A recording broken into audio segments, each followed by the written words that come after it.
Welcome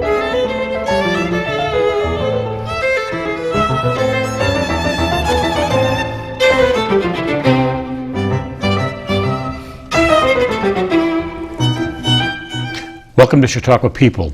My name is John Viehe. My guest today is Bill Karslake, former chairman of the Board of Trustees of Chautauqua Institution.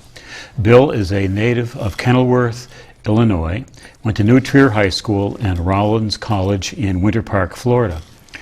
After college, he went into the furniture industry based upon some contacts that he made at Chautauqua as a young man. His family is a multi-generational Chautauquan family. Many generations have had service on the Board of Trustees. Now, Bill, I understand your first job out of college then was working for Hickory Chair Company. Is that correct? That is correct. And what did you do for Hickory? Well, at Hickory Chair, I was one of their sales representatives in the New England area for 9 years, and then they brought me back into the plant to become sales and marketing manager. Right.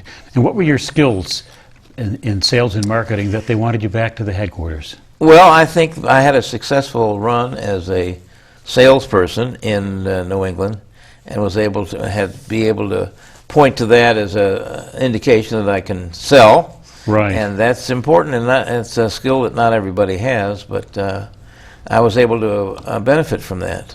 Good. Good.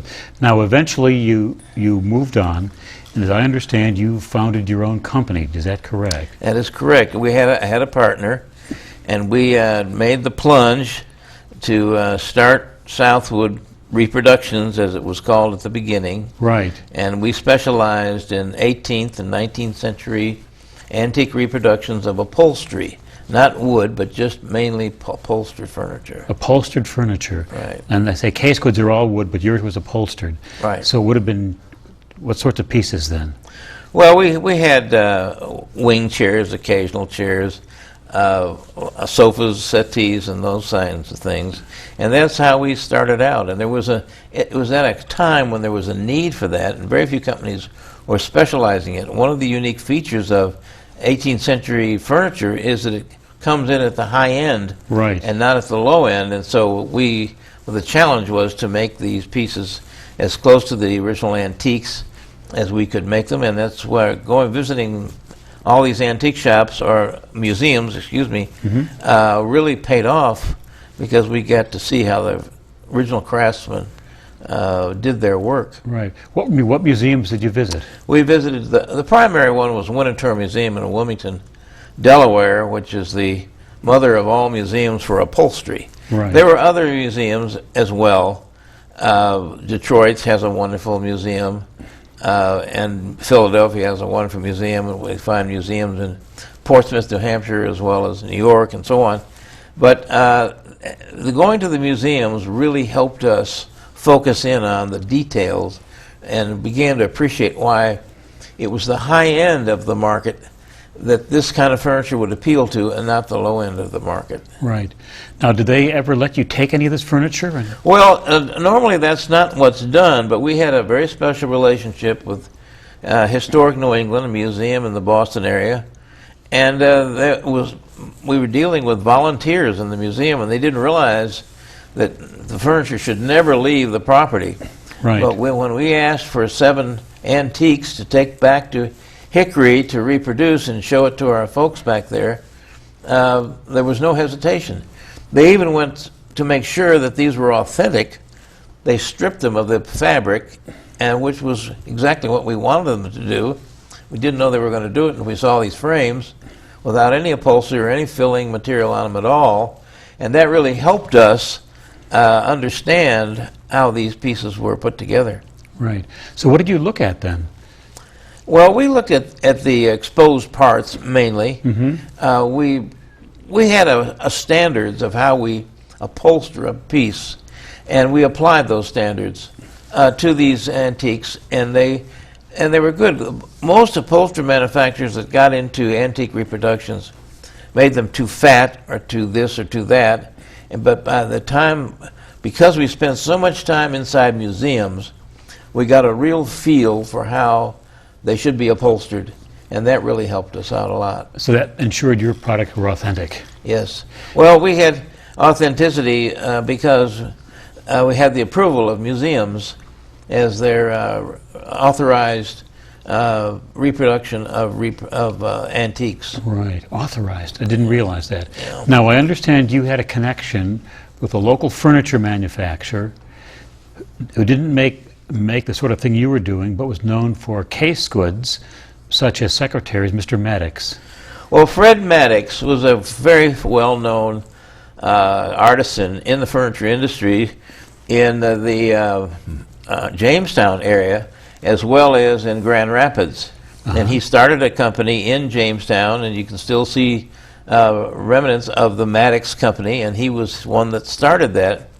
And we found that Fred Maddox had an incredible skill without wearing any glasses, he could draw a cabriolet and get the curve exactly right. The cabriolet uses the Cyma curve, C-Y-M-A. That means you start the curve and then you reverse it so that you get the exact opposite curve. Well, very few designers can sit down and just draw that from scratch, but this man could do that. Really? And we were just, when we were starting out in 1973, we couldn't find a designer that did 18th century, but he was so old, he was in his 90s, that he had gone through a lot of generations of different eras, and so he remembered, and of course this was one of his specialty. If you're a really good designer, you focused on a lot of 18th century styles because that was so considered the pinnacle of really fine design was during that period. Right, right. So he gave you the designs and you worked from there. Now, what sort of material did you use to build this furniture? Well, the wood that we used was a relation to the wood that was used back then. We used mahogany for all the exposed parts, and we used hardwoods, usually maple, for the internal parts, the frame parts. Right. And that was exactly what we did. We did the same thing, and they did that to save money. So you don't use a fine, expensive mahogany inside the frame. You use a less, albeit very strong, but nevertheless a different species of wood. Right, right. And where did the wood come from? Well, the wood we used came from Honduras. A lot of the antiques, the mahogany came from Cuba, but Cuba did not replenish the wood, and they just cut everything down, and that was the end of it. So one of the closest relationships was in Honduras. So we were able to get a very good source of mahogany from Honduras, and the industries used that also. So we weren't the only ones using mahogany at the time. Is there still a demand for such mahogany? Well, it's reduced, but it's still a demand for mahogany. So if the Cubans were smart, they could get back in the business. Well, the problem is it takes 100 years for a mahogany tree to grow. Oh, goodness. So a lot of people don't have that kind of patience to hang around to see how it's going to turn out. Right, right. I guess it won't be in my lifetime. Okay, now you made this antique furniture, the reproductions, and why did you do your manufacturing in North Carolina? Well, that's where we were. Okay. And North Carolina, I always related it to the Bible Belt. It's down there with a tremendous work ethic of people in that part of the world, and we found a wonderful resource of craftsmen in that area. And to this day, you find a lot of craftsmen down there that can do very fine things. Right. And that's part of the culture of that part of the state, is it not? It is, yeah. Furniture making. Now, you came from a Chautauquan family. As a young person, you came to Chautauqua, did you not? Your first visit was as a baby? It was. I've been going to, this is my 81st summer at Chautauqua. 81st summer. And I came, I was born in November, and so I wasn't even a year old when I came to Chautauqua for the first summer. Right, right. And did you have some jobs along the way? Well, jobs in furniture or at the institution? Oh, at the institution. Well, yes. I was one of the things that I remember most was putting on water ski shows at Chautauqua. We got the counselors to put on a ski show for the groupers, And I had gone to school in Florida, which was near Cypress Gardens. Correct. I went to see them and was impressed and figured we could do a lot of that. And sure enough, people came out of the woodwork. We had a young man that built a ski jump. We had kite flyers. We had pyramids. We had a lot of the same things that they had. And I couldn't do a lot of those skills. I didn't have all those skills, but I found people who did and inspired them. And that's the same thing we did in furniture. I can't upholster a chair, but we found people who could. And could do it well, and you motivated them. Right. Now, what was the biggest formation you had on the lake at once? How many skiers behind a boat? Well, we had 17 skiers behind one particular boat, and we wondered if that boat would survive. The boat was owned by Walter Shaw, who was chairman of the G.C. Murphy Company at the time, and from the Pittsburgh area, McKeesport. And it was a very exciting thing because we saw John Pierre Bonfou, who probably was thinking this is our ballet number, and but we were thinking the back of that boat is going to fall off at any minute, but it never did. It never did. And we had people that struggled to get up. They all got up. They had flags, and it was a spectacular moment.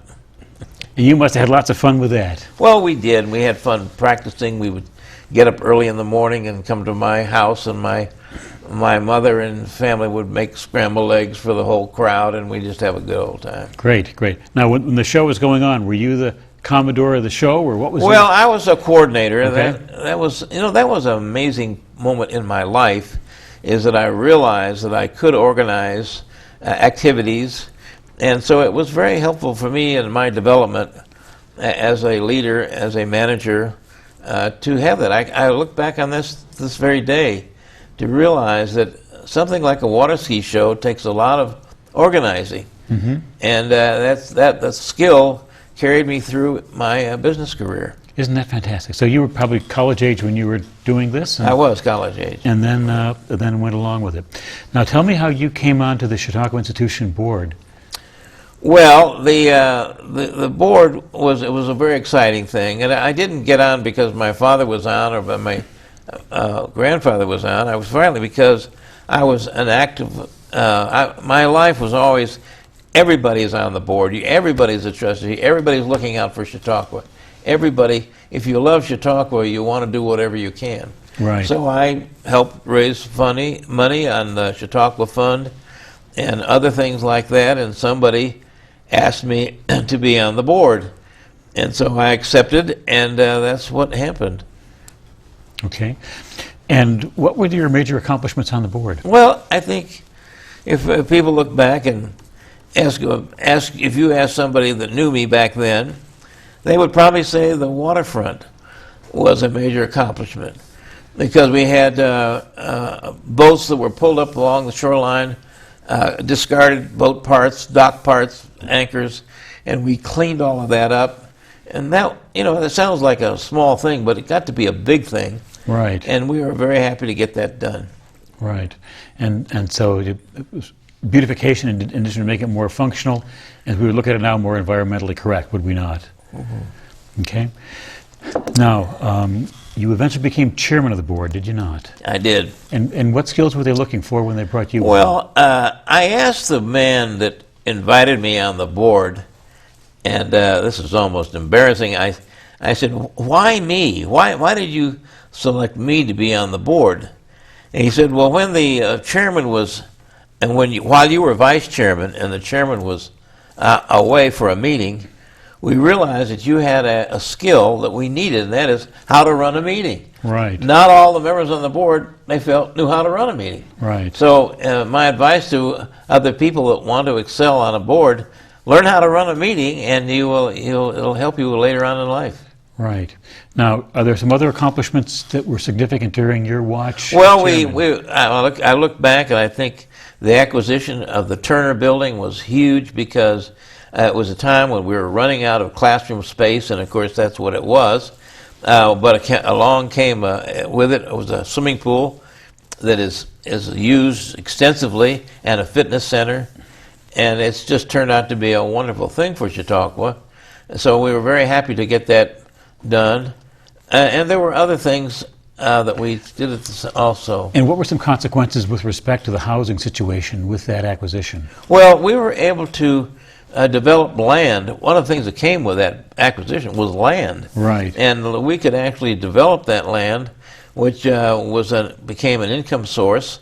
And also, we let us put up some more housing that we needed. Right. And so that's what really developed from that. So as I understand it, and tell me if I'm off base on this, the Woodland District was created immediately out of that tract. Right. And there had to be some major work for drainage to make that land usable, which was accomplished. Well, And then the tennis courts were relocated.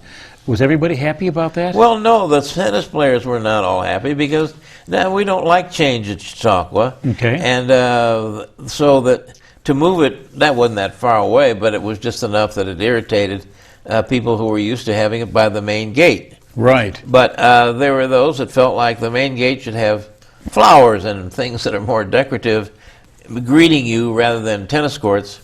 But there was a space at Turner to put a world-class tennis courts in there, and they're beautiful. And it really is. There are several types of surfaces and some spectator space, covered spectator space to watch competition. There's a pro shop there that's substantially more significant than what we had before. Well, they received an award, a national award, for the the beauty of the tennis courts that they developed for that area. And of course, tennis courts have to be just a position for the sun. Right. The other ones were not.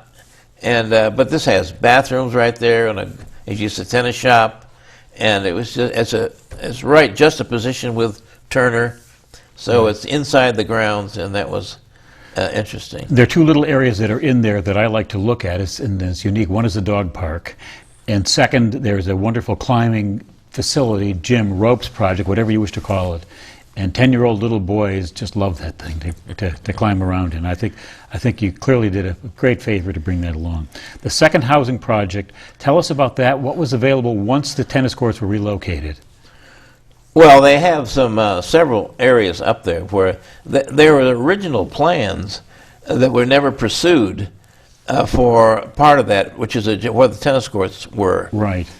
And so it was an opportunity to fulfill that plan. One of the problems that Chautauqua had was drainage Right. in that area. Right. And they didn't have the money to really spend on it, but because of the sale of the property, they could go ahead and do a first-class job and deal with the drainage problem Right. up there and develop roads and that kind of thing. Right. So it just helped Chautauqua in so many ways. And out of the improved land, then also came the garden district from Yes. that as a big part of that project, which allowed the institution to sell off some more building lots.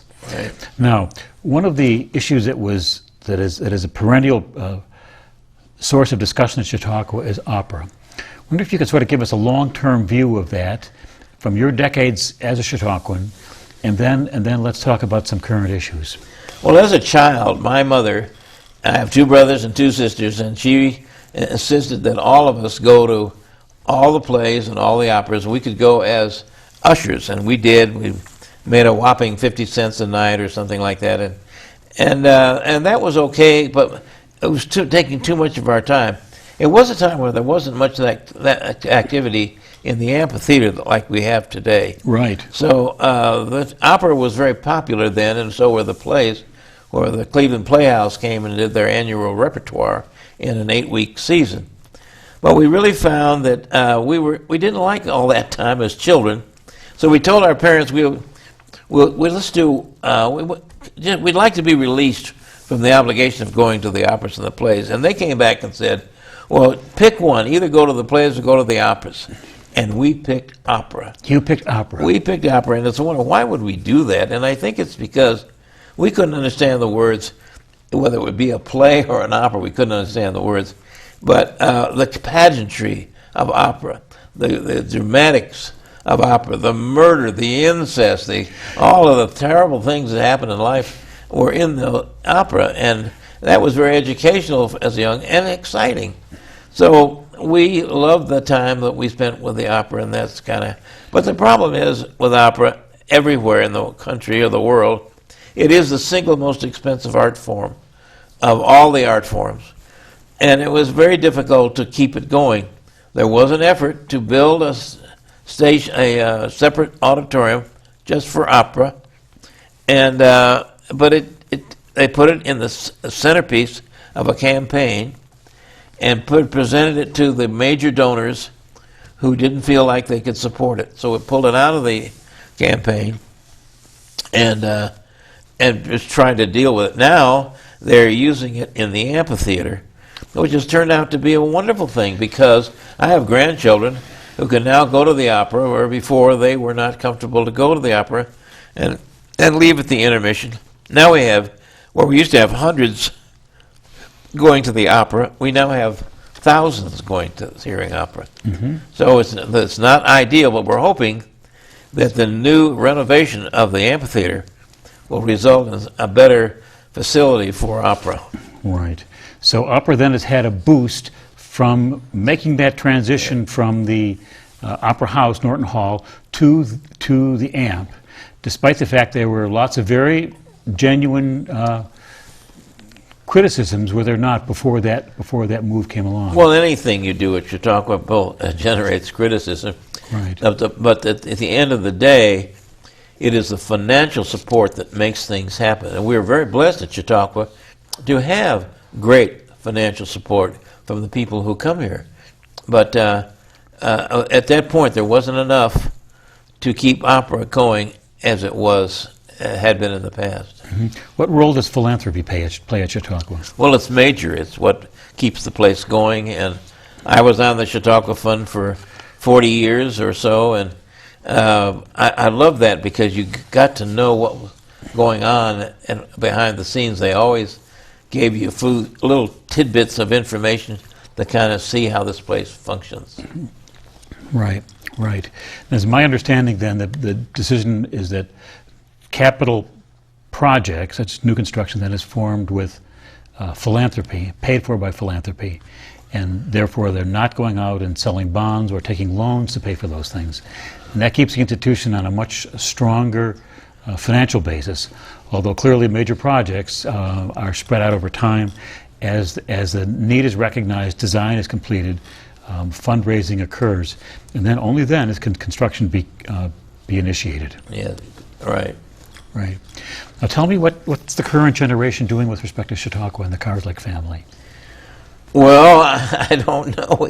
We seem to be multiplying, and our house gets to be taking in more boarders from the family all the time. Right. And one of the great assets of Chautauqua is this multi-generational relationships that we enjoy. So we get to know the grandparents and the grandchildren. How many folks do you normally have for lunch every day?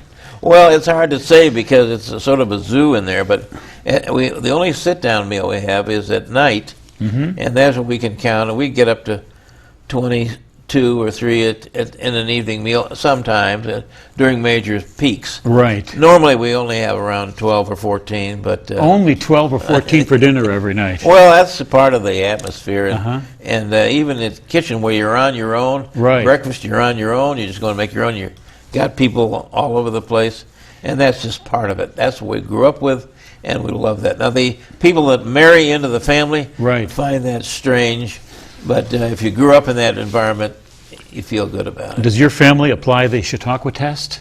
What is the Chautauqua Well, the Chautauqua test Oh, yes. is if somebody brings a girlfriend or boyfriend home, and they have to go to Chautauqua, and if they like Chautauqua, what's the status of the relationship? Well, when I was courting my now wife, Right. She came to Chautauqua for the test. Right. And then a year later, we were engaged, and so we thought, well, we'll test it one more time. And so she passed that test in flying colors, and Great. so that's how that all came about. So yes, we did pass we used the Chautauqua test. And if they don't, the guest doesn't like Chautauqua, what's the status of the relationship? Well, you know that you're not going to eat. You're either not going to see them anymore, or they've got someone else. That's right. Or something. It's over. Yeah. Forget it. Forget it. It's over. So, Bill, we've covered a lot of wonderful things, and there was always an ending when you had a meeting, which you gave. I think it may be a great way to end this interview. Well, the way I used to enter all my meeting or end all my meetings was with a saying, "God, I love this place," and people always loved that. And I went to the minister one time. I said, "Is this offensive in any way?" He said, "I always look at it as a prayer." I said, "Okay, that's good enough for me. We'll keep it as a prayer." Okay, one more time as we end this edition of Chautauqua People. God, I love this place. Thank you so much. Okay. Now we're going to stay in position.